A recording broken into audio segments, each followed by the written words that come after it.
Hello, welcome to Microfiche Microphone. I'm Micah, and on this channel we look at microfiche from the past, old newspaper articles in the public domain. We look at them with our modern eyes, our modern perspective, and see what we can learn from them.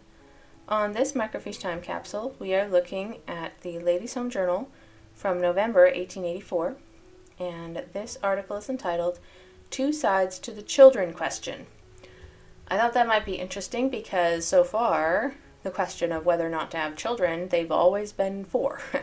So I wanted to see if they actually have another opinion or if this is about a completely other topic, because you never know with these. So let's take a look at it together and see what they have to say.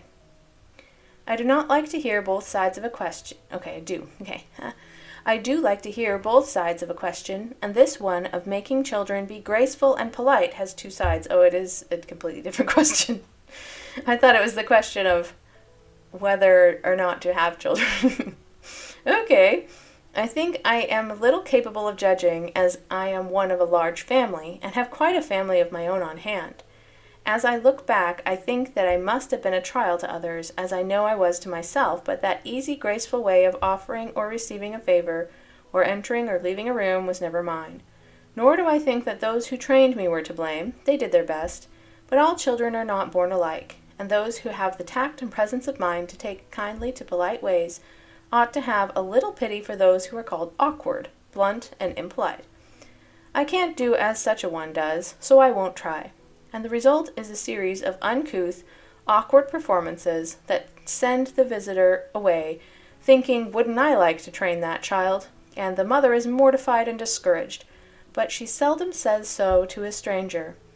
Then sometimes the visitors themselves are to blame.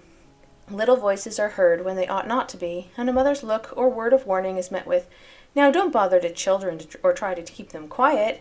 I am used to it, and don't trouble me."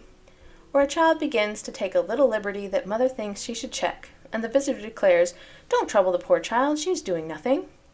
About 1 child in 20 will behave itself anyway, and the rest will take advantage of it. Then the visitor goes away, lamenting over such training. I have seen that performance gone through quite often until my patience has given way. Mothers are not always so blind to their children's defects as you may think, and some have not the faculty for governing. Some children have not the faculty for being governed either. And I presume a good many mothers would be glad to have someone manage the irrepressible ones they can do nothing with. My 3 girls are not at all the ladies I should like to have them, but I greet each improvement with delight and hope that when they are women, they may be a little more easy in company than their mother.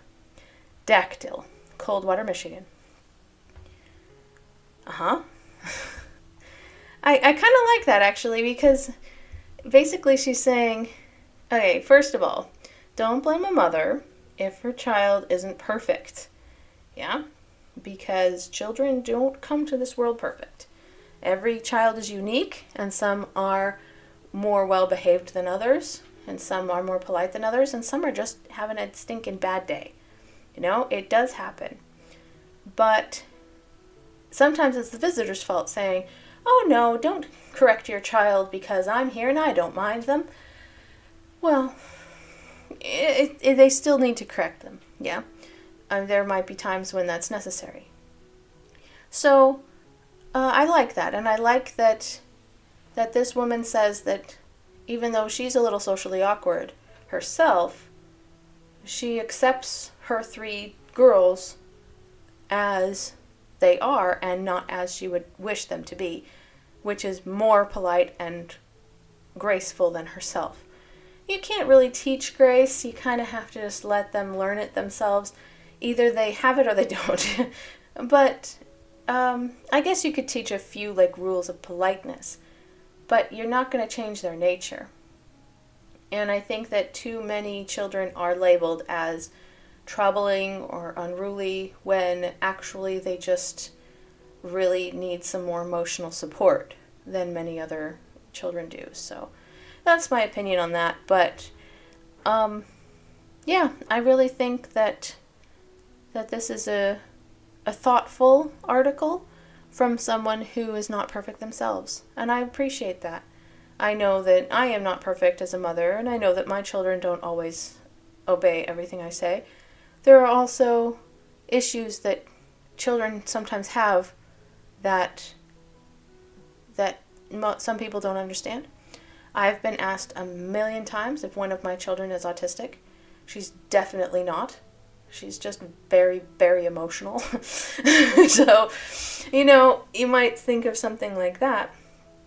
And, they try to put a label on it and try to say, oh, your child is this way. But it's not necessarily that. Maybe it's just their nature.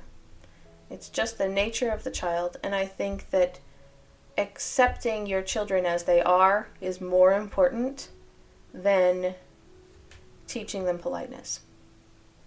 Because children who are accepted as they are and not as you hope for them to be are much better adjusted people and are much happier people in general. Anyway, I hope you enjoyed that Microfiche Time capsule today. It wasn't quite what I was expecting, but it's kind of fun. It's kind of a fun one. So, and please like the video, subscribe to the channel, and I hope to see you in the next video.